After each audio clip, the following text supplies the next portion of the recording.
It's not just about changing the conversation. It's about changing the goal of the conversation. It's not just about trying to be right or trying to prove somebody wrong, but it's about seeking to understand, seeking to learn, and seeking to grow. And when that's the objective of a conversation, that's when everybody starts to win. If you don't understand, don't misunderstand. And a lot of people, when they don't understand, they already draw their conclusion or make assumptions that their perception of what they understood is the reality. If we're not trying to be right or trying to make somebody else wrong, but we're seeking clarity, that's where the bridge can actually be crossed. All right, welcome back to another episode of It's Not So Black and White. Tonight, I have a special guest, Caleb Maupin. Did I say that last name right? Sure. Okay, you probably get a variety of different pronunciations for that. I was thinking like French, like Maupin or something like that. It was probably that like 200 years ago, but my family's been here long enough. We just say Maupin. So there you go. So like kind of like mopping the floor or something like that. Pretty much. Yeah. So, Caleb, I invited you onto this show because you are. Is it right to say that you're? Let's see. Actually, I don't. You know what? I don't want to. I don't want to preface your political stance. I'd actually let you just share it yourself, and then that way I don't give you ideas that aren't yours. Sure. Well, I would call myself an anti-imperialist, 21st century socialist. I don't shy away from the word communism, even though that brings up a lot of different feelings and emotions for different people. But yeah, we can talk about that for sure. Yeah. So, and I think if I read in your bio correctly, you read is it Karl Marx's book? What is it called now? Shoot, why does it escape me? A Communist Manifesto when you were in 5th grade. Yes, I did. You would have been about 9-10 years old at the time. Is that right? Yes. How did you first of all come across a copy of the Communist Manifesto at 9 or 10 years old, and then start reading it and decide this is really interesting? Because most 9-10-year-olds that I can think of weren't necessarily diving into this kind of literature. Well, my mom is a librarian. Okay, yeah. So I spent a lot of time at the public library, after school, etc. And actually, the year before that, when I was in 4th grade, my mother went on strike. She and the other librarians in Canton, Ohio, they were organized into the Service Employees International Union, and they went on strike for better conditions. It was mainly they wanted better security at the library. So as a 4th grader, I learned what a union was. Right. Yeah. That got me interested in the labor movement. And then I was always very interested in history. And that led me to hearing about this thing called communism. And so that led me to want to go, get my hands on the actual Communist Manifesto. And it was a very small book. It's not a very big book. I think it's less than 100 pages. So it didn't look too intimidating. I will admit I did not understand it at all. It was almost like a foreign language, but I enjoyed the tone of it. There was something in the words, the way they were used that did speak to me. So yeah, that was kind of the beginning of my interest in this topic for sure. Okay, so you say you enjoyed the tone of it. What sort of tone were you picking up on that felt I don't know if hopeful is the right word, and was there to contrast something that made you feel a little bit disenfranchised even at a young age? Well, I mean, I remember the final line of it is the working class has nothing to lose but their chains and a whole wide world to win. Let the ruling classes tremble at the communist revolution. And I like that kind of rhetoric. And I also I did pick up on it was talking about history advancing and the notion of historical progress, which is a central part of the Marxist-Leninist and dialectical materialist worldview. The notion that history is advancing and we are moving to a higher plane. And that certainly came across when I read the document. I didn't quite understand what he meant. I was wondering what's a bourgeois and what's a proletarian and what is he really getting at? But certainly the notion that history is advancing. I think the first line is the history of all hitherto existing society is the history of class struggle, and then it lists the groups that have fought against each other in societies of the past. And I remember thinking, okay, history is advancing. There's struggles between different groups as history is advancing. It's interesting because my father is a biologist, and the notion of historical progress and change over time and Darwinian evolution was certainly something that I grew up hearing a lot when I was a kid. And that was a contrast to the area I grew up in because, I went to a public school in a really small town in Ohio where we were taught creationism. in school, even though that's against the law. We were taught creationism, and I was one of the few kids at my school who did accept Darwinian evolution. And that was, that was one way, I guess, when I was a kid that my family, made clear we were different than other folks. Right. We did not believe in the literal biblical creation, which was a big deal in this small town. There's a lot of Mennonites, a lot of evangelicals in the town I grew up in. We were one of the only families in the town that I knew of that voted for the Democratic Party. And so I was surrounded by very staunch conservatives, and I was kind of feeling in the minority. And then there was the situation where I'd walk the picket lines with my mom, and all of that led me to become interested in Marxism. The other thing is that my parents love folk music. My parents are not communists or radicals by any means, but they love Pete Seeger. They love Woody Guthrie. And when I was a kid, I sat next to my parents, my mom and dad, and my brother many times listening to the old, Woody Guthrie, Pete Seeger, Joe Hill songs, which I did not know. And I don't even know if my parents really knew how communist those songs really are. They don't get up and say that that's, and I remember at one point there was a song I heard, and it was one of these folk songs, and I actually thought it was religious. I thought it was about the end times or the book of Revelations, but it was actually predicting about a communist revolution. I didn't know that at the time. So there you go. Yeah. So when people hear the word communism, maybe understandably because of how it's been portrayed, there's like a reticence, there's a fear. There's been a lot of rhetoric against it as a form of governance, but also maybe there's some misunderstanding around what actual communism is intended to look like. So maybe if we take one step back, and just for those who are listening who might not exactly understand it, who might have only got this idea that it's like brutal dictatorships, it's government by force, and so on and so forth. In its purest form, how is a communist government intended to be structured? And how does that, in contrast to what we see in terms of, say, capitalism, you see the class struggle between the bourgeoisie, as you listed, which is kind of like the rich upper class, versus the proletariat, which is like the poor working class.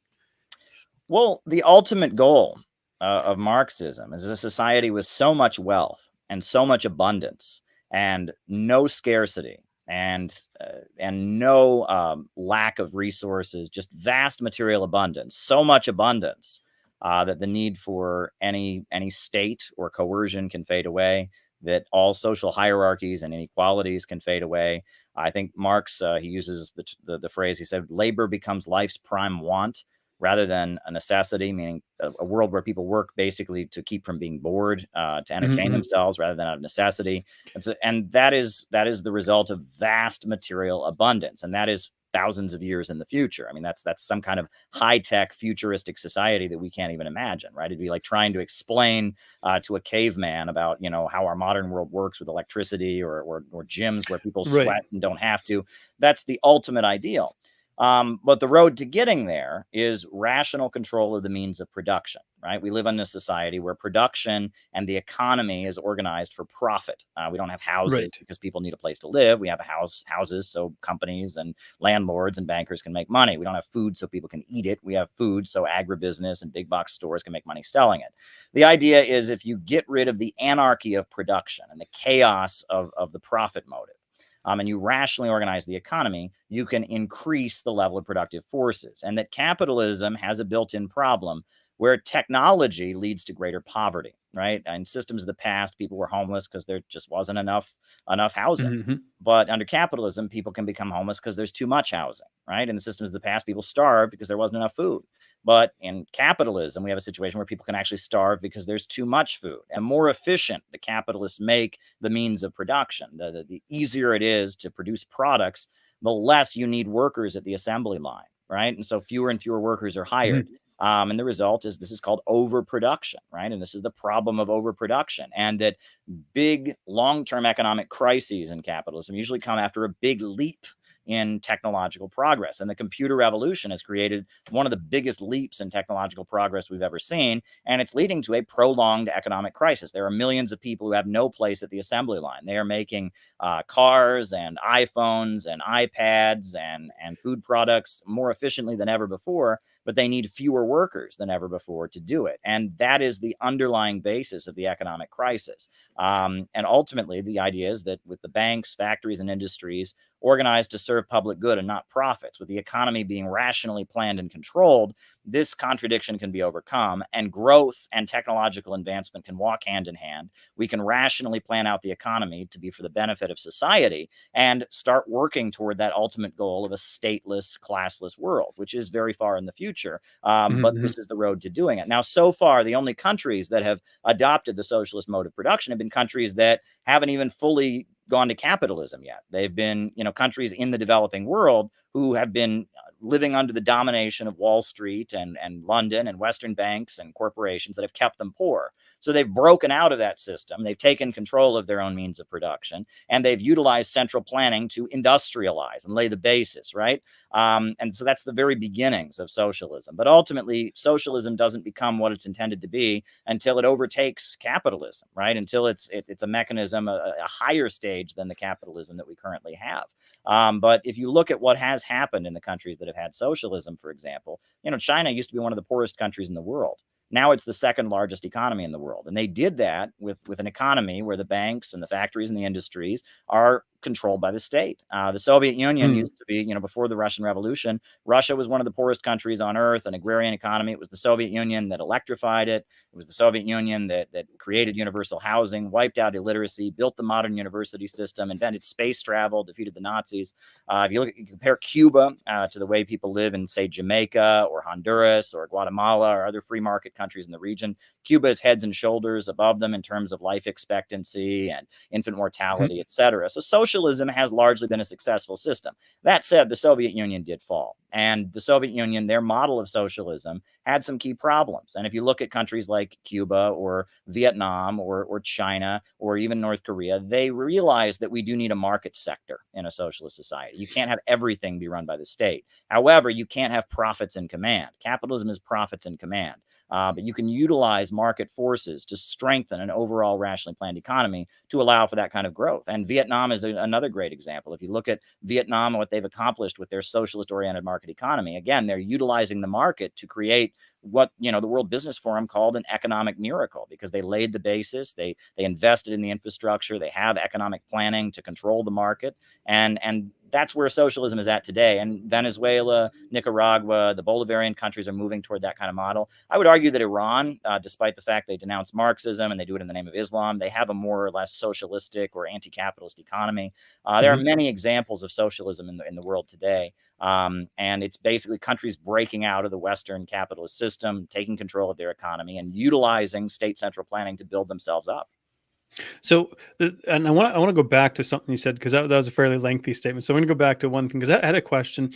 You touched on how, let's say, technology is advancing so far that people are being pushed out of jobs, so they're not required to work. But if I heard correctly, like sort of the socialist utopia, in a sense, is where work is optional as well. So doesn't that make it sound like capitalism is accomplishing something faster than socialism would in terms of making work not a requirement, because we have, through the capitalist model, we have machines that say that can do that, versus say the socialist model. And I understand kind of what you're saying in terms of, giving people something to do, but just this idea that it would appear that, or maybe the argument could be made that capitalism has more successfully advanced technology than socialist models have.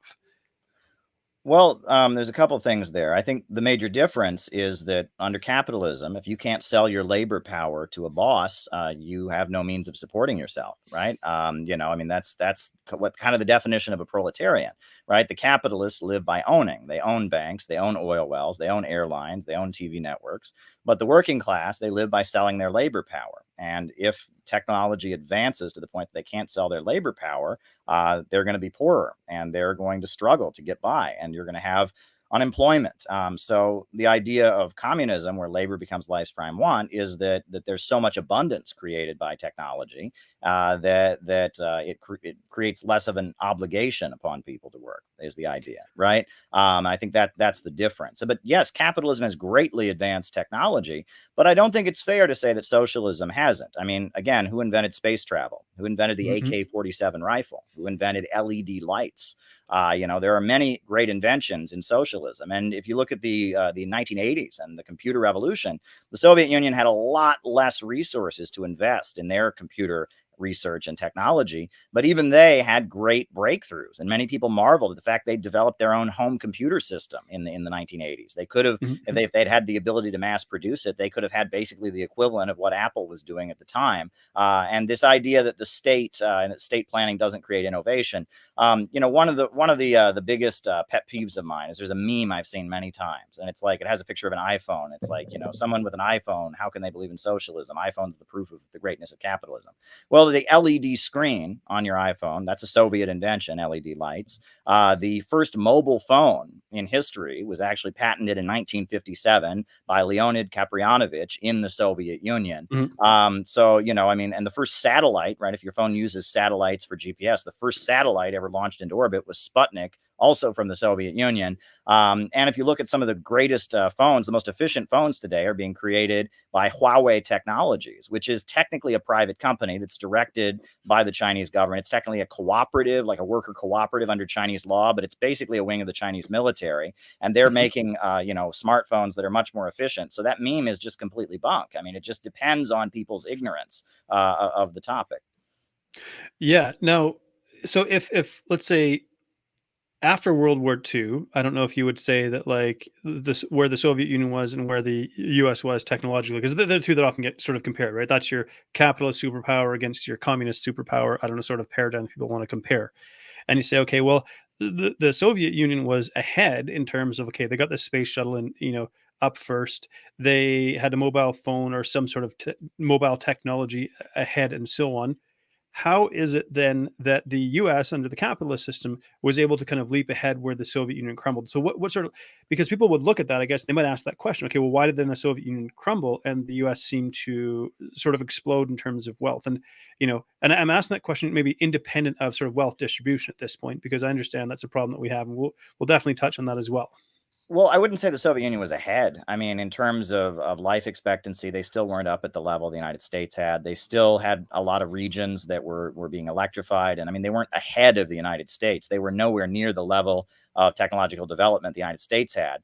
What was important about the Soviet Union was that they went from 1917 being an agrarian, impoverished, they were basically almost at like the biblical level of development. We're talking like, horse-drawn plows, et cetera, to being a modern industrial superpower that was capable of repelling a Nazi invasion, capable of inventing space travel, et cetera. So the fact that they achieved that, that really flies in the face. I mean, you want to get back to psychology and where I came from and such. I was told my whole life, communism doesn't work. Communism just doesn't work. It's never had a single success. It's never achieved anything. Everywhere they've ever tried communism, it's failed. And I remember, getting my hands on some basic economic data and my jaw dropping when I realized that what everybody knew communism had never achieved anything. No communist country had ever been successful. Only capitalism creates economic growth. Communism just fails everywhere. What I had been told was a lie. I mean, the Soviet Union had achieved real economic miracles. And during the 1930s, when the United States was having a Great Depression, all kinds of engineers and scientists were getting hired to go to the Soviet Union. They built the world's largest hydroelectrical power plant. You can read about the achievements that they were having, not just in terms of infrastructure, but also in terms of the cultural sphere. They had the music of Shostakovich. They had the films of Sergei Eisenstein, who's considered the father of the montage. This lie that is just pounded into our heads. And I've heard this my whole life. Communism never achieved anything. It's never been successful. It's always failed. This is just a lie. This is simply not true, but it comes up in every discussion. Bernie Sanders, not a communist, not even really a socialist in my view, but he was running on, Medicare for all. And in every conversation, well, they tried that in the Soviet Union and all it resulted in was gulags and death and terror and poverty. This lie, I call it the myth of the 20th century, that socialism has never achieved anything, is just pounded into our heads as part of the discourse in the United States. And it's just a myth. And I think it was realizing that this is such a falsehood, that if anything, that's really what attracted me to learning more about Marxism and socialism. So then somebody might point to maybe the human cost. So for example, the Soviet, and I'm sure, I'm not presenting anything you haven't been confronted with in terms of people trying to understand this or maybe debate your position, right? But Sure. People are going to point their fingers at, okay, yeah, the Russians defeated, say, Nazi Germany, for example, which was quite technologically advanced as well. And I guess, and I'm displaying a little bit of my sort of political ignorance, but I'm going to, they were more of an authoritarian, I don't know, they weren't really necessarily socialist, but they were more of a fascist style. Government controls means of production or through force, but or I guess the marriage of state and industry kind of thing. But the reason that the Russians were, maybe could be argued, were able to defeat the Nazis was not necessarily due to technological superiority, but due to the harsh Russian conditions and just numerical superiority, because they had a population twice that of what Nazi Germany had. So they had the ability to just keep throwing soldiers in their direction until they starved them out in the winter. Is there some accuracy to that in your mind? Well, my understanding, and again, I'm not a World War II historian, is that, Hitler's hero was Napoleon, and Napoleon had been defeated because of the Russian winter. So Hitler went out of his way to plan to avoid that, because he didn't want to fall into that trap. But the Soviet army was something he had not planned, he had not reckoned with. That the Soviet people, they commanded a huge amount of loyalty, and that often, when Hitler had invaded France, when he'd invaded these other countries, you had a lot of governments and a lot of government officials that basically were saying, okay, they're going to roll in. We don't want to have our town turned into a battlefield, and they would just kind of surrender and all of that. Whereas in the Soviet Union, it was very much a war of the entire people. And every old grandma and every young kid and every village and every town was turned into an armed camp to fight against the Nazis. And the fight against the Nazis of the Soviet Union is something that was marveled about. And in the United States, I mean, there was actually a hit song during World War II. It was by an African-American quartet. It was called Stalin Wasn't Stalin. And you can listen to it, and it was kind of cheering for the go listen to Stalin Wasn't Stalin, this kind of hit song about cheering for the Soviet Union and their efforts against Hitler. You can go watch. There's a kind of an information newsreel that was made, the Battle of Russia. There's a lot. I mean, people were kind of marveling about the Red Army and what they were accomplishing. And yes, the cost in terms of human life was massive. 27 million people died, and the Nazis were absolutely vicious. And they took, very dramatic measures. I mean, they moved the population around very significantly, and they moved people around on the basis of their nationality. A lot of Jews were rescued because they knew that if the Nazis got into the area these Jews were, they'd be, sent to the gas chambers. So they moved people around on the basis of their nationality. They moved Jews away from the line. There was also, there were pro-Nazi insurgencies, like in Ukraine with Stepan Bandera, and in Chechnya with some of the Chechen separatist elements. So they moved entire ethnic groups out of the regions where they'd been for thousands of years in order to fight like pro-Nazi insurgency groups. I mean, it was kind of, we have no idea. And it is important. You're bringing up the human cost.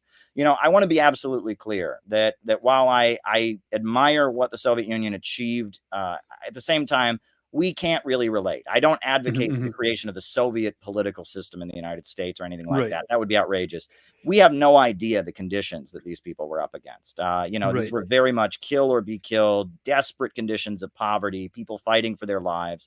What I take from it is that, despite everything they were up against, they were able to raise their country up from nothing. They were able to invent space travel and have such great technological achievements. And that shows that we don't need capitalism. We can have a rationally planned socialist economy. But beyond that, the Soviet Union fell for a reason, and we can get into that later. I'm sure you're going to ask me about that at some point.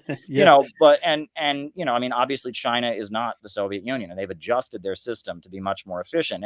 And there are things we can learn from it. But the fact that the Soviet Union accomplished everything they did and really changed the course of human history. I mean, there wouldn't be a civil rights movement in the United States, really, if it wasn't for the Soviet Union. It was the fact that, before Dr. Martin Luther King, you had the Soviet Union taking a petition to the United Nations, calling out the United States for the racism against African Americans. We charge genocide. When Emmett Till, this young African American man, was murdered, for allegedly whistling at a white woman, the image of his mutilated body, the Soviet Union took that image and sent it all over the world, to Africa and all over the world, and said the USA, they call us a dictatorship and they say they're a democracy. Look what they do to black people. And it was that pressure that was placed on the United States that made, the civil rights movement greatly expand.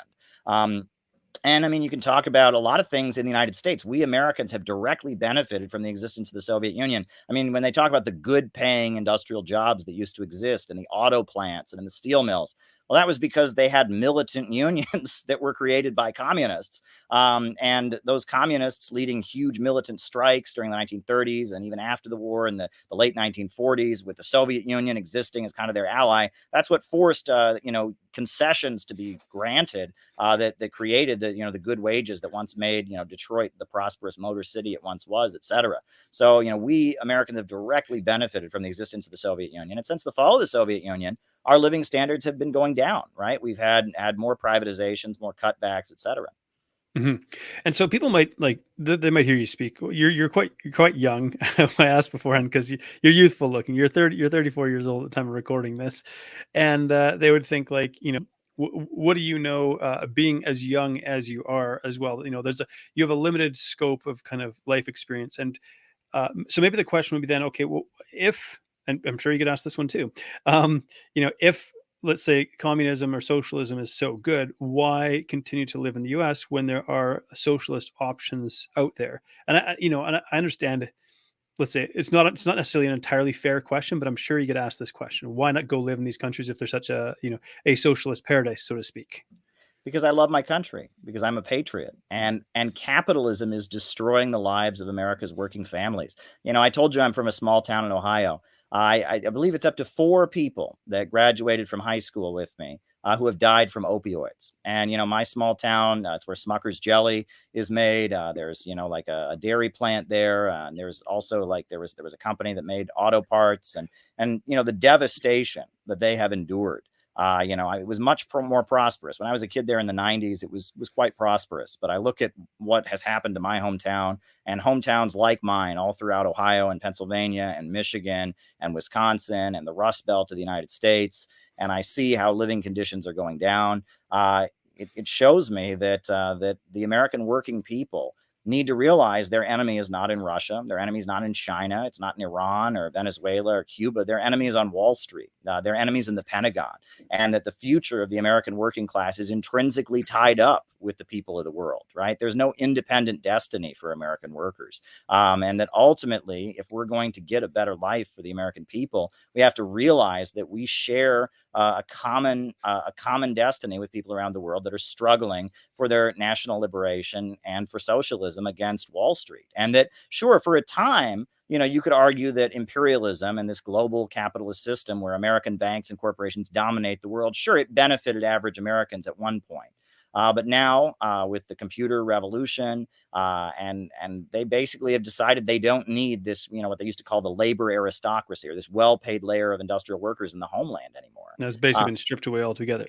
Yeah, and now is the time for there to be solidarity. And I'm also seeing great signs. The Black Lives Matter movement shows that among millions of white people in the United States realize that racism is no good. They realize that a police state and police state repression and enabling the government to strip away our civil liberties is a bad thing. There's a lot more interracial communities, interracial neighborhoods now, and the ugly curse of racism is starting to be broken down. And many Americans realize that we are headed toward a low-wage police state, that basically the global capitalist system is trying to lead the United States to lower and lower conditions as they set up more of an authoritarian police state apparatus to kind of hold back the millions of people that they no longer have a place for at the assembly line. And I think millions of Americans, Black, white, Arab, Asian, Latino, realize that they don't want that low-wage police state. And I think that there is a moment of popular mobilization coming. And I think many Americans are going to get involved in the revival of the labor movement that we're seeing with the Amazon workers right now. And the rising unrest is an indicator that this is going to be the time for socialists in the United States, if ever. If I were to go move to Cuba or move to Vietnam, I'd miss the party. I think our day is just on the horizon. Yeah, and so because again, people are going to make certain assumptions about you because of your beliefs around communism, because of your maybe support of regimes that they would claim have, and I think rightly so in certain cases, that have carried out atrocities, human atrocities as well. Like no system of governance, no political system is free from like blood on their hands kind of thing. And so what they're going to do is probably throw it in your face and say something like, you're an apologist for, and they're going to name an atrocity. And so here's an opportunity for you to kind of address that and say, because look, I think, you speak like someone who's obviously very passionate about this topic, but I think it's fair to say you're trying to come from a well-meaning place that you actually want the best for people, and this is the way that you see that being achieved. So someone's going to come at you and go, "Hey, you're basically an apologist for," and they're going to throw, "Hey, in the Great Leap Forward, how many people died? Was it? I'm not sure how many people died in that 40 million, the famine." Uh, something like that. Or, of course, what took place in Russia, and they will, mention the gulags and the labor camps and things like that, because it seems like within the human condition, regardless of the system of governance that emerges, there always seems to emerge a separation between those in positions of power and those without the power, despite the name that we put on it. And I think Sure. where, I guess I'm asking you like four questions in one, but where I'm steering this in a sense is like, one, obviously it's your opportunity to kind of explain that, but two, maybe how you see this, your version or your idea for what communism could look like in the US being different and distinguished from these other nation states that have maybe more blood on their hands because of how they administered their system of governance. Sure. Well, I mean, there's a number of things to answer there, but I mean, the first thing to point out is when you talk about the Great Leap Forward, and some people talk about Holodomor, which was a famine that took place in the Soviet Union in the early 1930s. The thing is, they're missing the forest for the trees, because before 1917, there were annual deaths of malnutrition. The farming system did not have tractors, and it was the Soviet Union that built a modern mechanized farming system for Russia and cured Russia and the surrounding countries of the fact that they had malnutrition all the time. And yes, along the way, over the course of collectivization, there was a hardship, and there was a period where, yes, something that happened under the old system all the time, malnutrition, happened again, but they got over it. And China is a similar story. In China, there were famines, massive famines, over and over and over, when the British, took control of India with the Opium Wars and basically prevented them from developing their own economy. I mean, some estimate that as many as 100 million Chinese people may have died as an economic result of British domination, the importation of narcotics to control their economy, et cetera. And in 1928, there was a huge famine in China, and Edgar Snow, the American journalist, went there, and he went there, and he said he was horrified that the fields that should have been growing food were growing opium poppies for British drug dealers. And he said, why don't the people just rise up and revolt? Well, they did, and you go through China's history, the amount of poverty that was there before the communists came in is just so massive. The amount of malnutrition that went on is massive. So yes, over the course of building up a modern country, wiping out extreme poverty, over the course of doing that, there was the Great Leap Forward, which was an awful instant where there was malnutrition and starvation. But again, if you take that episode of malnutrition and you say that's what communism is, it's like, no, that's what was there every day before the communists came in. And this is something that the communists got rid of. And maybe the manner through which they got rid of it along the way, had some problems, and they mismanaged or did something incorrect, and it led to problems as they were developing. But you have to look at what they ultimately accomplished, which was curing that kind of thing. I mean, it's simply not recognizing what took place. And the other thing that I've noticed is that in a lot of cases, now, you talk about the Great Leap Forward. That was an episode of economic mismanagement. They were trying to speed ahead, with building up their socialist economy. The Soviet Union had cut them off. There had been a fight between the Soviet Union and China, so they didn't have a lot of aid they were promised, and they, based on a lot of bad mechanisms where they weren't getting proper information, people were lying about how much they were producing, etc. You had this mass episode. But that's not the same as Hitler having gas chambers and rounding up people on the basis of their race or ethnicity or religion, putting them on trains and gassing them to death in gas chambers, right? I mean, economic mismanagement is bad, but it's very different than intentional genocide. And that's one thing I frequently will hear from anti-communists is they'll say, well, communism killed more than Hitler, it killed blah, blah, blah. And it's like, no, we're talking about economic mismanagement versus intentional wiping out of people on the basis of their race or ethnicity. And that's two different things. But regardless, if you look at in terms of malnutrition, what the Soviet Union accomplished, they're the ones that got rid of it. If you look at in terms of malnutrition in China, it was the Chinese communists who got rid of it. So again, I feel like people are missing the forest for the trees. Now, in response to your other question, I wanted to say this, which is, again, when socialism comes to the United States, it's not going to be Chinese socialism. It's not going to be Russian socialism, Korean socialism, Cuban socialism. The only type of socialism we'll ever have in the United States will be a uniquely American form of socialism, rooted in our way of life, our own situation, the contradictions that exist in U.S. society. And freedom, freedom of assembly, freedom of religion is something that's very important to the American people. We really value entrepreneurialism and hard work in the United States. And socialism in the United States, I always point out to people in China, they call their system socialism with Chinese characteristics. And the Okay. socialism that will come to the United States will be a socialism with American characteristics. So as much as I want to, clear up the record to some degree or other and just push back against this communism failed everywhere it's ever been tried that we're pounded over the head with, in the United States, at the same time, I want to say, at the same time, I'm not advocating we adopt their system. I'm advocating we find our own way to build an economy that works for we, the people of the United States. So you're suggesting a couple things here. One is that it's a cherry-picked misrepresentation to highlight specific incidents that occurred, and they may not. And you're suggesting they didn't occur because of necessarily deliberate malice, but because of, might we say, incompetence or ignorance, because they were trying to implement something that was new to them, and this was the result. Have I framed that correctly? I think that's a good way of putting it. And these were the mistakes of pioneers. No one had ever done this before, right? I mean, when the Soviet Union was trying to rapidly industrialize with socialism, there was no country that had done that before. And Right. and the same with China. They were kind of blazing trail. And what Deng Xiaoping carried out when he implemented the market reforms and the reform and opening up and showed that you could use market mechanisms to benefit socialism. That was a great innovation. Everyone had kind of thought in terms of, well, you either have capitalism or you have socialism. Well, Deng Xiaoping developed this new synthesis with figuring out how we could utilize the market to strengthen China's economy. And that's been very, very effective. But again, no one had ever done that before. And these great breakthroughs have led to great achievements. So we've got a question coming in that says, were the gulags an accident? I mean, there were prison camps in the Soviet Union, and they were awful. And by all accounts, even the most sympathetic accounts to the Soviet Union, there were a lot of people who didn't belong in those prison camps who were there, and that's awful. And authoritarianism in any society, and this is a very important thing, authoritarianism in any society is directly proportional to the level of development. If a country is very, very poor and unstable, you're going to have a very, very authoritarian government. However, if a country is prosperous and developed and stable as a society, you're going to have more openness and more freedom.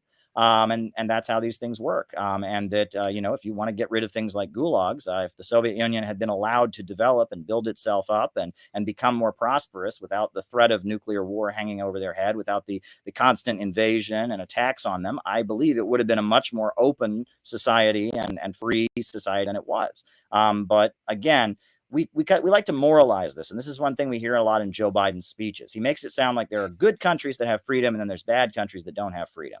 Well, no one on the planet Earth was ever talking about human rights or the rights of man until like the 1400s in Europe. And why is that? Were people just bad and evil until John Locke was born? Of course not. But there had not yet been a society that had developed economically to the point to lay the basis for those kind of rights. Try running, a society on the level of development you had in medieval Europe, a barely subsisting agrarian economy with absolute freedom, where everyone can believe whatever they want, can say whatever they want, where you're electing people. It wouldn't work, right? That poverty necessitates authoritarianism. Instability and war necessitates authoritarianism. But prosperity, development, and openness tends to lead to societies that are much more free. Ultimately, the goal is a society with no state at all, with no coercion at all, some kind of luxury, futuristic society where people only work because they feel like working, where there's no state repression. But the basis of that is raising the productive forces, raising people out of poverty. So, there's an interesting sort of nugget in there, and this is the necessitates authoritarianism. And so I might just ask, so then who determines who, like, how do you, I guess, decide on an authoritarian structure? So let's say the goal is, let's say, to become a fully socialized or even communist economy. But in order to get there, you have to go through this middle step, which involves heavy-handed authoritarianism. No, Okay. I don't think we would have to do that here in the United States because we already have a high level of development. The Right. reason that the Soviet Union became a very authoritarian country is because right after the Russian Revolution, 15 different countries invaded them and they faced an economic blockade and they were fighting for their lives and they were under attack and under blockade. And that's when they developed authoritarianism. Originally there were three political parties in the Soviet Union. There was the Bolshevik Party, the left Menshevik Party, and the left Socialist Revolutionary Party. But then, over the course of the Civil War, you had, attempts to assassinate Lenin. You had, a civil war in which millions of people were dying, and they outlawed those two other parties. And then later, Lenin came forward and outlawed factions within the Bolshevik Party and said, if we're gonna pull through this, we can't even have factions within our own party. And that the authoritarianism, that we associate with Stalin and other things, that developed as a result of the real conditions they were in. It developed as the result of the attacks they were facing, of what they had to do to overcome the conditions that they were in. Any society in those conditions is going to become authoritarian. That's not what I want, and I would never want to advocate that. My hope is that through the democratic process, we here in the United States could vote for a socialist program, public control of banking, public control of our natural resources, and gradually transition that way. And that, the rich and powerful would follow the law and respect democracy and let us to transition toward a working class government in the United States. And that working class government would be able to respect everyone's democratic rights, and that we could move towards socialism in a peaceful and democratic manner. That's what I would prefer. I am not an advocate of authoritarianism. When authoritarianism has developed, it's a result of hostile conditions, and it's not a good thing. I don't think anyone thinks that gulags are a good thing. I don't think anyone thinks that having a secret police monitoring everyone is a good thing. But these things happen, and let's not pretend they don't happen here. Also, okay, we know about COINTELPRO and how the FBI viciously went after the Black Panthers and murdered Fred Hampton, gunned him down in his bed when he was sleeping. We know what was done to the labor movement and how just to get things like the minimum wage, many Americans died. We know about these things, read about the sweatshops, that existed. American capitalism has very much built itself up on a layer of corpses and bones, the corpses of the Native Americans, the corpses of the African Americans and the transatlantic slave trade, millions killed in Vietnam, millions killed in Korea. So there's plenty of blood on the hands of the American capitalist system. Let's be clear about that. But yes, we do enjoy more civil liberties in our everyday lives in the United States than people enjoyed in the Soviet Union or enjoy today in China. And that's not a good thing for the former Soviet Union. That's not a good thing for China. And I would hope that those societies can move in a direction of having better human rights. And I hope that we can be better about human rights in our society, and we can transition to socialism in the United States in a way that would lead to more democratic openness. Yeah. Another good question from Kyle here. How do you have socialism or communism without authoritarianism? How do you convince cultures like Americans to voluntarily buy into something like that? And I think kind of what's being asked here is Americans have, as you identified, like hammered into them this idea. This is what liberty and freedom looks like, and maybe we could use the expression indoctrinated to say that communism is authoritarianism, it's death, it's loss of freedom, and so on and so forth. And so the question being asked here then, I guess, is it possible to implement some kind of socialist system without authoritarianism and have it function? How do you maintain some level of order within a society like that? Because if I can just inject my own thought here, it seems like this in a perfect world with, like, I don't know, beautiful human nature where everybody agrees to get along, something like this could work. But when we try to put this over top of the real world as we see it and know it now, with human nature as we see it and know it now, where we're wired to compete for survival and compete for resources, to get people to buy into something like that seems like it's impossible. Well, I don't know. I think that, again, if you frame it as we're going to have this whole completely new system and we're going to, if you frame it that way, a lot of people wouldn't like it. And, that makes sense. But I think if you frame it in terms of, hey, wouldn't it be better if instead of having a bunch of private banks that get rich, instead we had a national bank that assigned credit in the interest of making the economy better for working Americans? I think a lot of Americans would be okay with that. If we framed it in terms of, hey, instead of Wall Street corporations getting rich off our oil and our natural gas and our coal and our timber, wouldn't it be better if that money went back into our communities in terms of schools and jobs and education? And wouldn't it be better if we had a government that spent money on things like roads roads and power plants and water treatment facilities rather than, wars overseas to make profits for big corporations, I think a lot of Americans would agree with that. And I think when you put forward real policy solutions, like an economic bill of rights, which is what Franklin Delano Roosevelt advocated in his final State of the Union address, I think a lot of Americans would agree with that. And again, it's about framing things not in terms of we're going to have some big revolutionary upheaval. It's about putting forward real policy solutions that could improve the lives of Americans, but also challenge the rule of the capitalists or put forward the property question. And as far as the American thing, this is a fairly new development. In the 1950s with McCarthyism, there was a huge effort to hammer into our heads that the American way is inherently opposed to communism. But, it's not a secret that, Abraham Lincoln had a communist general in the Union Army named August Willich, who was communicating with Karl Marx throughout the Civil War. It's also not a secret that the Pledge of Allegiance, the very Pledge of Allegiance that students recite in school across the United States, was written by a socialist named Francis Bellamy, and he was also a Baptist minister.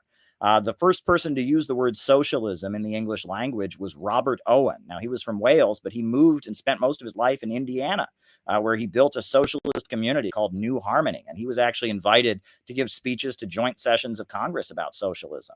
Many of the people who came to the United States, many of the settlers, they were not Marxists, they were utopian socialists. And there are many utopian socialist communities all throughout the United States.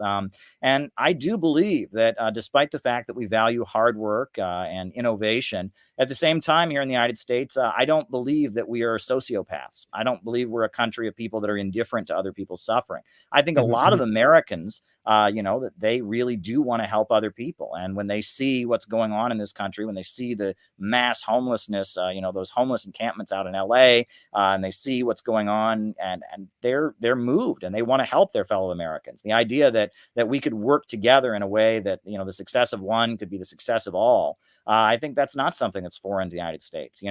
Part of the reason this propaganda around Ukraine is so effective is because most Americans, they hear about somebody being hurt in a far off land, even somebody who doesn't even speak the same language as them, they want to help them. Now, I think our media is being deceptive in how it's portraying the Ukraine conflict, but they are appealing to real feelings of altruism and compassion and human solidarity that Americans have.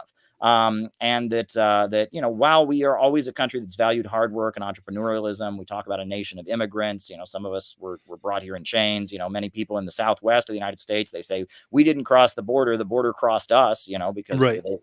but yes, that's true that this is a country of hard work and innovation. It's funny, there's that Christmas carol, We Three Kings. Have you ever heard it? The chorus of it. The chorus, We Three Kings, the chorus is westward leading, still proceeding, guide us to that perfect light. That song was actually written for a big Christmas pageant in New York City in like the 1880s. Okay. And that line, westward leading, still proceeding, that was an allusion to Go West, young man. Right. which was a big slogan of a very progressive individual in New York City. Who was associated with kind of progressive causes and was an abolitionist. I'm trying to think of his name, but he was a very prominent figure in New York City politics who was famous for saying "Go West, young man." But he himself, that individual, I believe, he was known for hiring Karl Marx to work for the New York Tribune. That was the only job Karl Marx ever had. I believe the only full-time job he ever had is he was the London correspondent for the New York Tribune. It was Horace Greeley, the American intellectual from New York, who was an abolitionist. And he's the one who said, "Go West, young man." And he actually hired Karl Marx to work for him. So I think that there is socialism within the American spirit. It's a different kind of socialism, no doubt. It's not Chinese socialism or Russian socialism, but I don't think socialism is really foreign to America. Okay. Two questions. First one being, the word entrepreneurship comes up. And how does that, because entrepreneurship is often gets viewed through the lens of capitalism. So, for example, I'm an entrepreneur. I run my own business. I try to earn a living through that. I set my prices and the market kind of responds. And so when you're talking about entrepreneurship in sort of the light of a socialist economy, what does that look like? Because it feels like we're and maybe this is what you're alluding to, it's taking place in China. We're bringing elements of market capitalism into a planned economy. So how does entrepreneurship in your eyes fit into kind of like a socialist economy? Well, a great example is Nicaragua. I was in Nicaragua in November, and the Sandinistas are in power. Their slogan, the slogan of the ruling party, the Sandinistas, that you see painted everywhere, is Christianity, socialism, and solidarity. There's a lot of admiration for Fidel Castro and for China and such.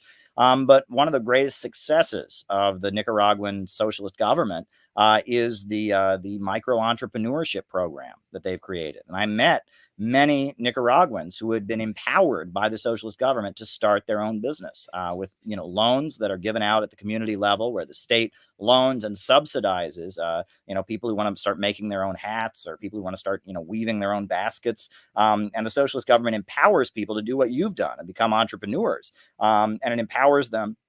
It subsidizes them, and it also directs them to do things that are more in the interest of the country overall, not just letting the market chaos rule.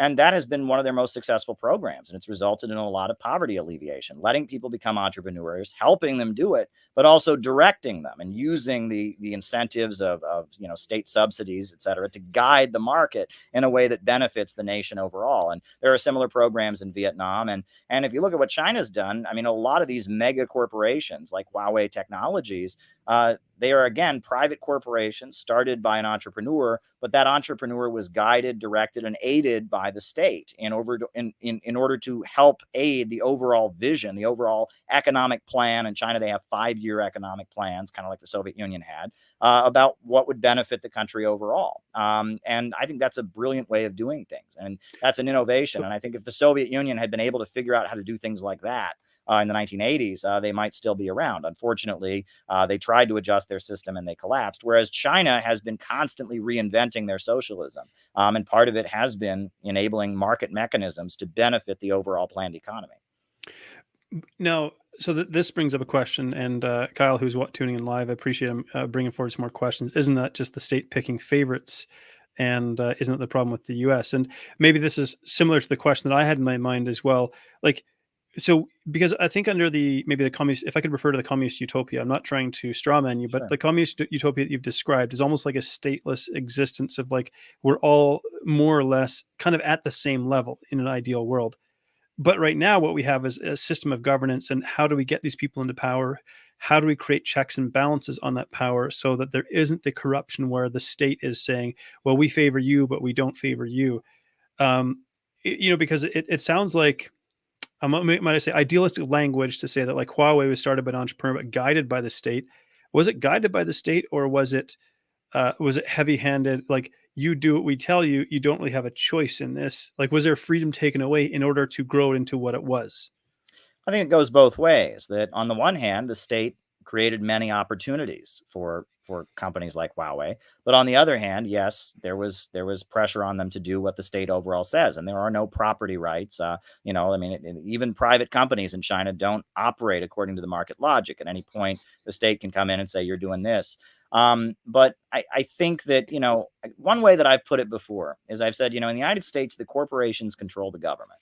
But in China and in Cuba and in Nicaragua, the government controls the corporations. And one way, and this is an interesting point that I think needs to be raised, one way that you could argue that China and Nicaragua and Cuba and countries like that certainly don't have the level of civil liberties that we have in the United States, you could argue that in a way they're more democratic than the United States, in that the government, the state, would not exist without a hugely well-organized population that carries out its will on a local level.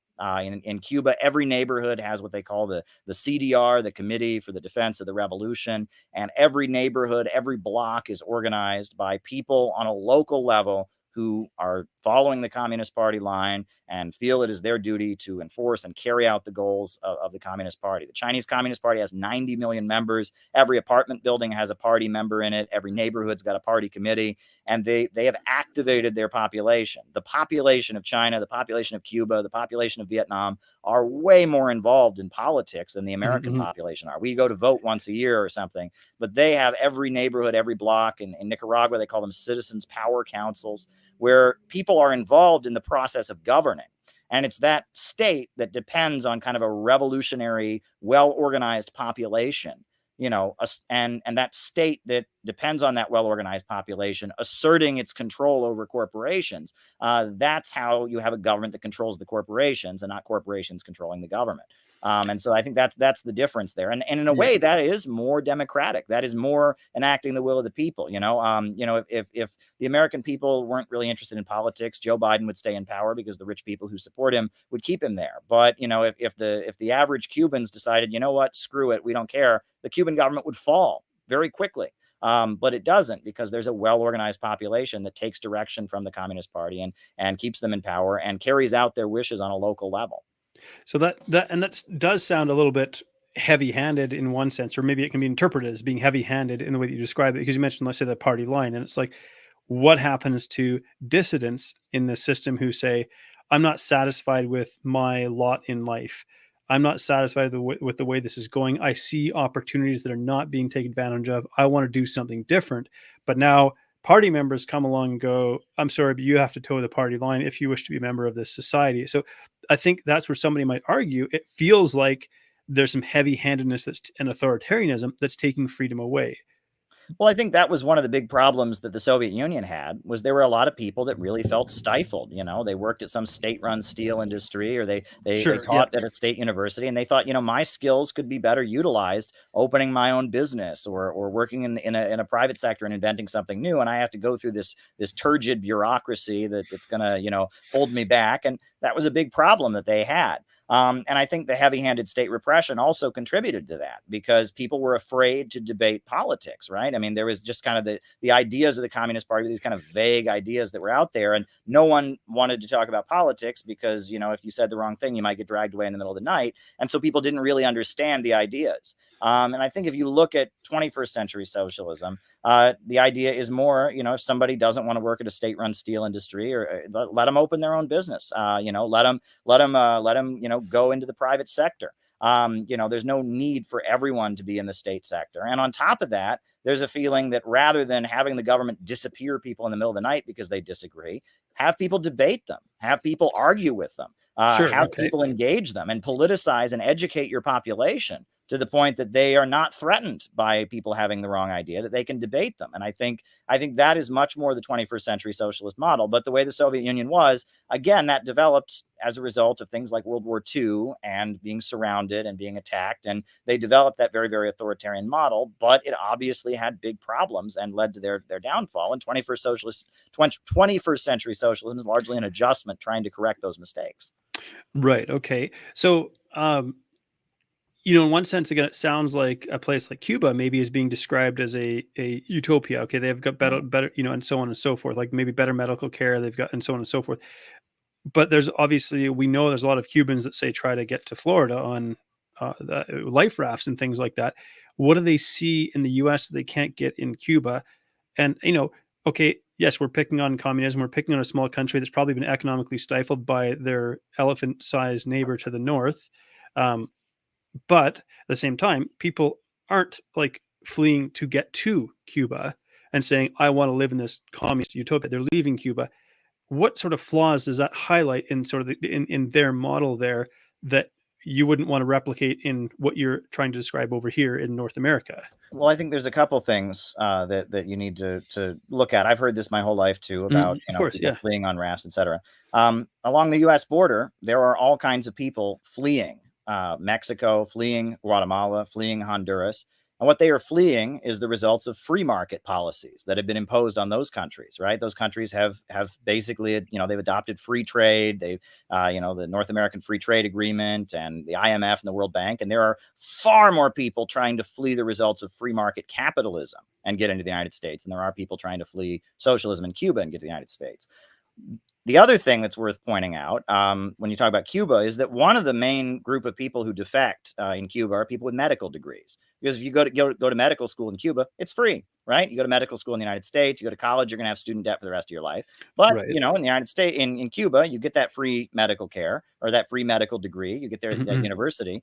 And you might not get paid as much as a doctor in the United States gets. So they get that free medical degree, and then they flee to the United States, and they go around and tell everyone how awful communism is, and they get to make the money that an American doctor would make without having to put up and go through the American system to get to medical school. And And so it's a way to kind of utilize the benefits of the socialist system in an atmosphere where you can make more money.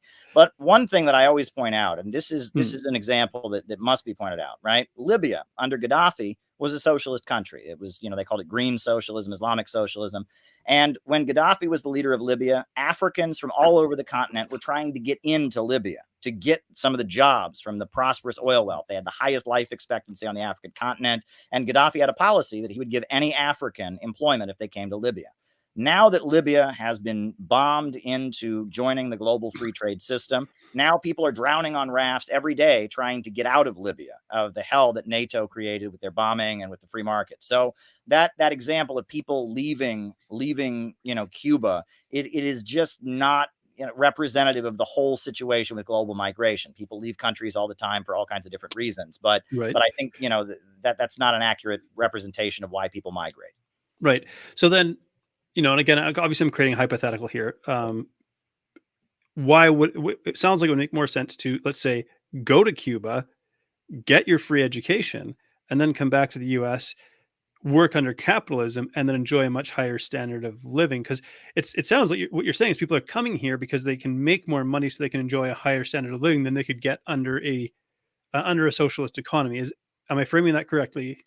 I mean, there are some American medical students who have gone to Cuba and studied. Ban Ki-moon said that their medical school is the best medical school in the world. So, I mean, it's not a foreign idea. I have no desire to become a doctor. I'm more of a political science kind of guy. I'm a journalist, and such. But I mean, there are people who've done that. There are Americans who have studied and gotten medical degrees in Cuba. But I also think if you're not from there, they generally do charge you money for these kind of things. I think it's for the population that they can get this free education. Right. So they're trying to say you didn't earn your right to this free education by being a contributing member of the society that we've built up over X number of years, is what they're saying. I would assume so. Yes, that's their argument.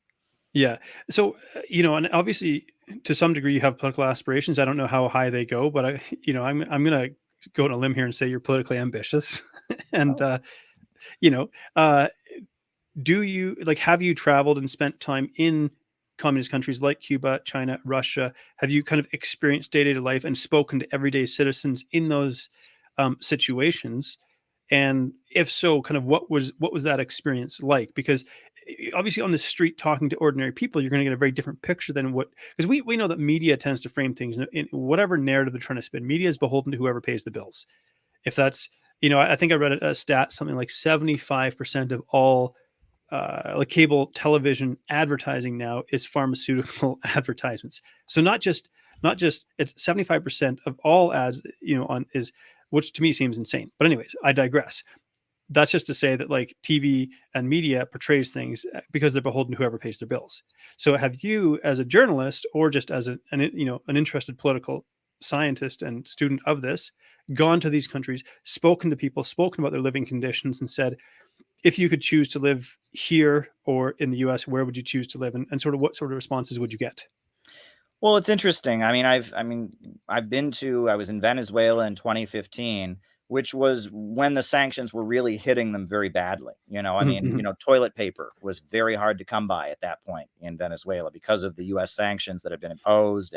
And there was an uprising in 2014, they called the La Salida. It was an attempted to overthrow the Venezuelan government. Hugo Chavez had died, Maduro was in. And that was a time where there was a lot of frustration with the socialist government. What was interesting to me was, and I was there during the elections when the National Assembly kind of changed hands. The Socialist Party kind of lost control of the National Assembly and the opposition gained control of it. And I spoke to a lot of people that told me they were voting for the opposition, that told me they were voting against Maduro and voting against the United Socialist Party. And a lot of them told me that they believed in socialism. And they just were frustrated with what they perceived as corruption and mismanagement on the part of Maduro, and they wanted to make clear they were angry about it. And a number of them, I said, well, aren't you afraid that when, the opposition gets in, you'll lose your free healthcare and your guaranteed jobs and stuff? And many people said, oh, that'll never happen. We're not the same people that we were before. And I noticed that among the leading opposition voices, many of them claimed to be socialists, which I thought was kind of amazing. They were claiming, oh, we're socialists, but we're going to get along with America better so they don't hit us with sanctions. Mm-hmm. We're socialists, but we're not, authoritarians like Maduro. We're going to allow more freedom of speech, etc. That was the frame of their argument. None of them were saying they loved capitalism. And I thought that was a very interesting thing. The other thing was that going to central Caracas, which is like the base area of Maduro, and going to these colectivos where there are people who, you know, they work in cooperative businesses, they live together, they have these armed militias that are separate from the Venezuelan military called the Bolivarian militias that are loyal to the government. Those people will never surrender, and they will go down fighting to the last man. I talked, one of the most memorable conversations I ever had was talking to an 18-year-old woman who she talked about how she had been a homeless child in Caracas. And she'd been a homeless child who didn't speak Spanish. She spoke indigenous languages, you know, and she'd been homeless, and she'd been adopted by a socialist priest. And she was wearing khaki pants, and she's, you know, she's part of these Bolivarian militias. She said, God put me on this earth to be a revolutionary, to die for socialism, and they will never come back. You know, I mean, there is a core of people in Venezuela that are very, very, very loyal to the United Socialist Party and will not surrender. And that was impressed upon me. And when you talk to them, they said, yeah, because we remember what it was like in the 90s when, you know, we had to burn tires in the middle of the street just to get the garbage to be collected. When the electricity used to go off for weeks, and we'd have to have a neighborhood strike where no one in the neighborhood went to work just to get the government to turn the electricity back on. You know, there was a whole layer of the population of folks that tend to be much darker skinned and of indigenous heritage who really felt like the Venezuelan government never cared about them, that they were never appreciated, that they were always left behind, and they had starved a lot during the economic crisis and the 90s. They just seen their communities devastated economically. And those folks feel like, you know, socialism has really benefited them. And, you know, I mean, I walked through a neighborhood and they said every single house in this neighborhood was paid for with an interest-free loan from the Venezuelan government. Before that, people lived in shacks without running water and electricity. And that's not representative of the entire population, right? Sure. You know, there are certainly wealthy neighborhoods where they have the exact opposite sentiment, but there is a base of people in Venezuela that are extremely loyal to the revolution. And the other thing that I saw in Venezuela was there was a lot of people that were indifferent. A lot of people just don't care. You know, they're kind of like, well, you know, it's better since they've been in here, but over the last couple of years, you know, these sanctions from the United States have made things bad. And I know somebody who took a bribe, or somebody I know was supposed to get a job and they didn't get it. And there's a lot of people that were just kind of indifferent. And I thought that was also interesting as well. And that you get that just kind of like here, right? There's a lot of people who hate Joe Biden. There's a lot of people who love Donald Trump. There's a lot of people who hate Trump, love Biden. There's a lot of people that are just kind of like, I don't know, you know, and Venezuela is like that. A lot of socialist countries are like that too. Okay. And so, I'll throw another sort of hypothetical out here, I guess, because I'm just exploring sort of your thinking on this, and I appreciate you being generous with your time as well, because to me this is a really interesting conversation. So we say everyone starts with like sort of kind of a level playing field, and what you have rising to the top is, say, like, you know, UK and United States at this point in time. I understand that earlier in history China was like an economic superpower, you know, 250 years ago, or give or take, you know. Why did these countries rise up and to maybe like higher standards of living and greater sort of material successes than the countries that, or maybe socialism wasn't a thing yet? Or I guess what I'm trying to get to is, how do we get this disparity where socialist countries are still struggling to achieve the standard of living that we see in capitalist kind of led democracies? Well, the way that Marxists generally understand world history is that there's a trajectory, right? That we've gone from hunter-gatherer civilization to slavery, the system of slavery, the slave empires, Greece, Rome, Egypt, etc. And then from there to, you know, feudalism, and then out of feudalism you get capitalism. And it was, you know, the Silk Road and trade with China, and then the creation of a mercantile class, and, you know, the printing press coming to Europe. It was originally developed on the Korean Peninsula, but it came to Europe, and you know, the printing press, and there were a lot of technological innovations and other things that kind of laid the basis for, in the 1400s, 1500s, 1600s, you had the emergence of kind of a new class that toppled feudalism in Europe. And so Europe began the course of development ahead of other countries, right? And that there's a lot written about that. Many books examine, why did this happen in Europe? Why did it not happen in Asia or in Africa? And, you know, and you know, I mean, people, you know, I'm sure that there's many people that are chauvinistic and want to say, well, it's because the Europeans are just better, or European civilization's superior. I don't think that, but you know, they, for whatever reason, they developed a higher mode of production at that time. But then what we understand is that, especially starting in like the 1800s and the 1890s, capitalism moved into its monopoly stage. Imperialism, Lenin wrote a book, Imperialism, the Highest Stage of Capitalism.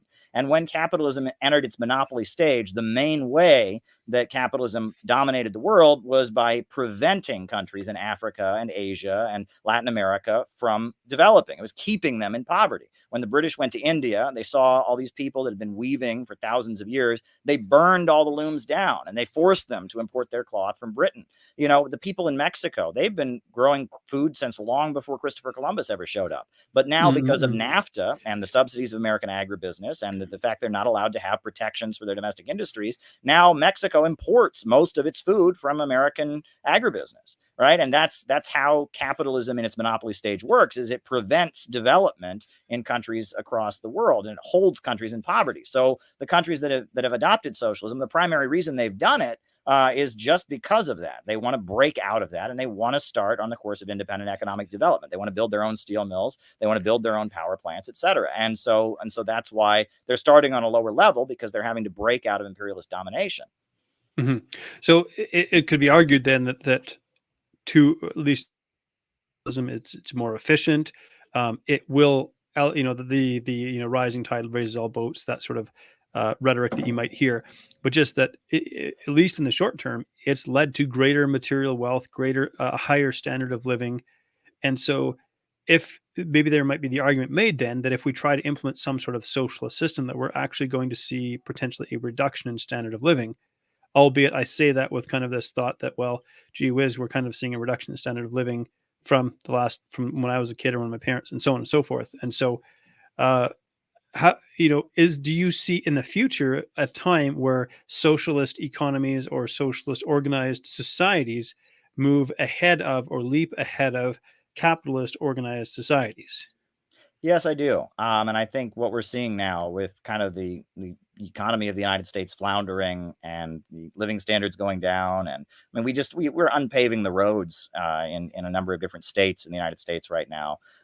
Meanwhile, you see China and what they're doing and how they're rising up out of poverty and rapidly industrializing. If you see what the Belt and Road Initiative is doing all over the world, you see the Eurasian Economic Union, what Russia is doing, and Russia is no longer led by communists. They don't believe in Marxism, but they're tied in with this global anti-imperialist bloc of countries that includes Venezuela, Cuba, Iran, etc. These countries are moving ahead, whereas our Western capitalist system is falling apart. And I think largely, we've started to, after the Cold War ended, we really started to believe in this kind of ultra capitalism, neoliberalism. Why not have prisons for profit? Why not have schools for profit? We don't need the government to waste money on things like power plants and water treatment facilities. And the United States is crumbling from within because we believe that greed is good, every man for himself. I mean, neoliberal Milton Friedman, Ayn Rand economics has been implemented across the United States, and it's largely been a disaster. And we're kind of crumbling from within. And then there's also kind of a weird like cultural moment where I think in the United States, people don't really know what their life means. You need ideology throughout, human history. Humans have always invented religions and ideologies as a way of holding their society together. I say ideology is kind of like a car, right? If you're driving down the road, you know where you came from, you know where you're going, you know how you get there. But if you don't know where you're going, you don't know where you came from, and you don't know how you're getting there, you stop the car. And right now, I think as a society in the United States, we're stopping the car. We don't know where we came from. We used to believe that America was number one and we're the greatest and all of that. Well, we know that's a pack of lies. We now acknowledge the racism and the horrors that have gone on and the injustices and the ugly wars. But we haven't replaced the kind of American ideology that's been largely kind of refuted. We haven't replaced it with anything. And so there's just this kind of weird existential moment where Americans don't know who they are anymore. And you look at the suicide rate right now, you look at the opioid addiction rate. I mean, we're facing a society-wide crisis. Well, you go to China, they know who they are. They know where they came from. They know where they're going. You go to other countries, people have much more of a sense of identity.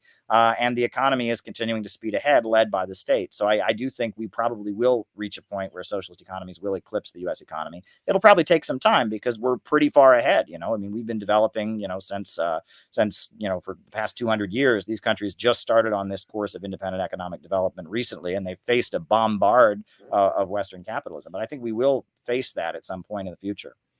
So, and you mentioning like ideologies, and I can't speak with sort of definitive understanding, but my understanding at this point is that under communist regimes, there's been opposition to like organized religion, at least without state oversight. let's say, for example, if you try to organize a Christian church in China, there's a good chance you might be spied on by government operatives because they're trying to see if you are plotting to overthrow the government, for example. So we say, okay, freedom of religion and ideology, but in the same token, I think how it's played out in the real world is actually opposite, or fear of this sort of organization, perhaps because it's seen as a threat to the sort of central party power structure, bureaucracy, hierarchy. Well, that's very interesting. I think that's something that has changed. During the 20th century, that was absolutely clear. And it was largely because under feudalism, which is what Russia largely had. I mean, it was the remnants of feudalism before the Russian Revolution. It's what China had before their revolution. Under feudalism, religion is not a choice. Religion is the mechanism through which the king says he has divine right, through which the peasants are told they must obey the landlords. And religion is the mechanism through which people are oppressed. And a big part of breaking apart feudalism in both capitalist and socialist societies. The French Revolution was very anti-religious. The founders of the United States, they were very atheistic and pantheistic and such. And that part of breaking apart feudalism is an opposition to religion, right? And that kind of defines it. Read Thomas Paine and his writings, The Age of Reason, etc. And that these were countries coming out of feudalism. And so they saw the church as a mechanism, as part of the old oppressive feudal order, and they suppressed it as such. Now, in the 20th century, though, we're seeing a shift. I've been to Russia. The leader of the Russian Communist Party I've met is Gennady Zyuganov, and he's a Christian. He's very much a Russian Orthodox Christian. Nicolas Maduro is Roman Catholic. The leaders of Nicaragua, not only are they religious, but actually it's kind of a theocracy. I mean, I wouldn't put it exactly like that, but in their constitution, the preamble actually specifically lists Christian faith as a main source of inspiration for their socialism. And I think the relationship between Christianity and Marxism and socialism has been largely adjusted. It's changed, right? And that is one of the biggest changes we've seen. That again, in Europe, if you're overthrowing the king and feudalism, you're going to be an opponent of anything religious. That's the old church. That's the oppressive. But in our modern world, religion is much more of a choice. And religion offers much more of the moral guidance that would lead one to believe that we need a socialist society and that we shouldn't just be blindly selfish, but we should live for the sake of others, etc. And I call myself a Christian. I do believe in God, and I do draw heavily from the teachings of Jesus Christ. I'm not a biblical literalist. I'm not a fundamentalist, but I would consider myself a follower of Jesus and a Christian. Yes. Okay, and that's kind of interesting because I think communism and atheism have largely been connected kind of throughout history, and your understanding of it is because I look at like say the Roman Catholic Church, for example, as sort of an extension of the old Roman Empire when they understood they couldn't conquer the entire world through military might. That you look at the structure of the Catholic Church, it largely mirrors the governance structure of the Roman Empire with the Pope and the Caesar and so on and so forth. It seems like that was their maybe extension of power. And I don't want to get sidetracked in discussing the destruction that the Catholic Church has wrought on the world, but it's been a plenty, to say the least. And Sure. so, yeah. So then moving forward, Sure. I probably need to wrap up maybe 6 more minutes, I think. Absolutely, okay? Man. We've gone a little over time anyways, but it's been an interesting conversation. So I do appreciate the extra time. So yes. American socialism, you described socialism with American characteristics. What do you envision that being like? And how do you distinguish that? Okay, let's maybe take one step back and say, okay, what are some core tenets of, say, Russian socialism, Chinese socialism, and how would American socialism be distinguished from that? Have they learned something and they would operate it differently, for example?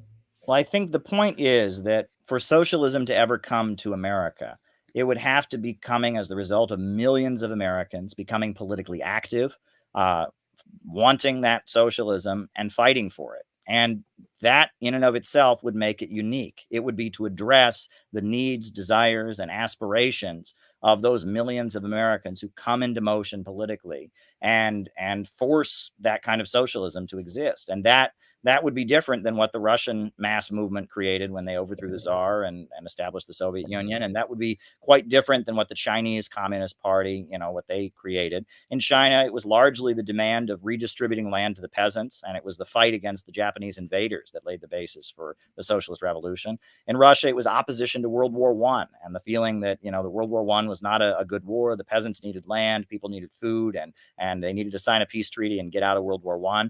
I don't know what it will be in the United States, but we're already seeing working people in the United States very angry about the fact they don't have the right to see a doctor when they're sick, and they don't have Medicare for all.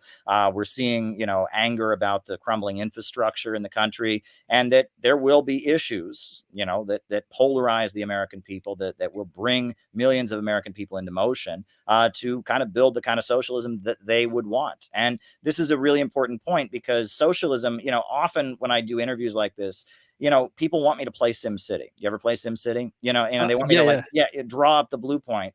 But the whole point of, this very important book, Socialism, Utopian and Scientific by Friedrich Engels, is that what makes Marxism different than utopian socialism is the understanding that socialism comes about as a result of struggles and contradictions, and that it's not one guy sitting there and saying, well, here's my blueprint. Do you like it? Do you like it? Okay, let's do it. That's not how it's going to be. It's going to be the result of millions of people in motion, building the apparatus with their mass democratic movement that lays the basis for the new society.